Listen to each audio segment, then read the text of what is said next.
हम इस वक्त मौजूद हैं भागलपुर को खगड़िया से जोड़ने वाले अगवानी पुल के समीप, जो रविवार की शाम धराशायी होकर, जमींदोज होकर गंगा नदी पर पड़ गया है।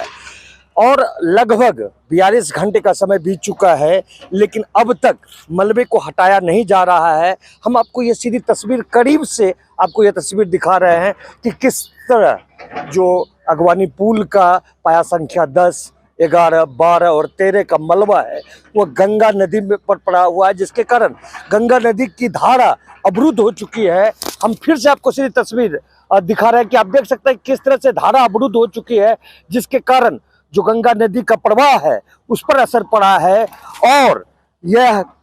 जो इस यदि बात करें इस गंगा नदी में मलबे की, तो इस एक सेगमेंट पर 80 टन का वजन होता है और यह 170 सेगमेंट इसमें पूरी तरह से गंगा नदी में प्रभावित हुआ है। तो आप समझ सकते हैं कि कितना मलबा गंगा नदी में पड़ा हुआ है, जबकि यह क्षेत्र डॉल्फिन अभ्यारण्य केंद्र है। यहाँ से लेकर कहलगांव तक यह डॉल्फिन सेंचुरी कहलाता है और जलीय जीव को सुरक्षित और सुरक्षित रखने को लेकर सरकार कई कदम उठाती है। लेकिन हम आपको फिर से दिखा रहे हैं कि 42 घंटे का समय बीत चुका है और अब तक मलबा हटाने का काम प्रारंभ नहीं हुआ है, जिसके कारण जलीय जीव को भारी नुकसान होने की बात सामने आ रही है। साथ ही साथ अब से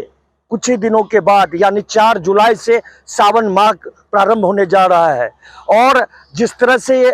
गंगा नदी में जो ये सारा मटेरियल पड़ा है, जो धराशायी होकर जो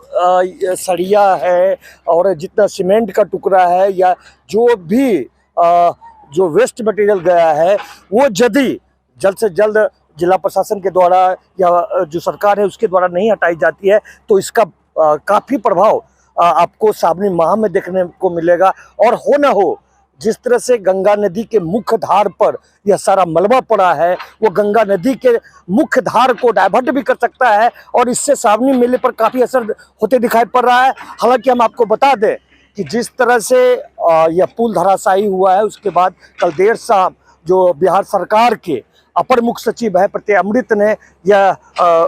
दिशा निर्देश जारी किया है कि 15 दिनों के अंदर इस मलबे को हटाना है। लेकिन जिस तरह से यह भ्रष्टाचार का पुल, फिर से हम आपको दिखा रहे हैं कि भ्रष्टाचार रूपी पुल जिस तरह से धराशायी हुई है, यह 2014 से मुख्यमंत्री नीतीश कुमार ने इसका शिलान्यास किया था। मुख्यमंत्री का यह ड्रीम प्रोजेक्ट था, लेकिन मुख्यमंत्री का यह ड्रीम प्रोजेक्ट आम लोगों के लिए ड्रीम रह गया और यह पुल पूरी तरह से धराशायी हो गया है। लेकिन अब पर्यावरणविद का भी कहना है कि यदि जल्द से जल्द इस मलबे को गंगा नदी से बाहर नहीं निकाला गया तो जलीय जीव पर इसका बुरा प्रभाव पड़ेगा।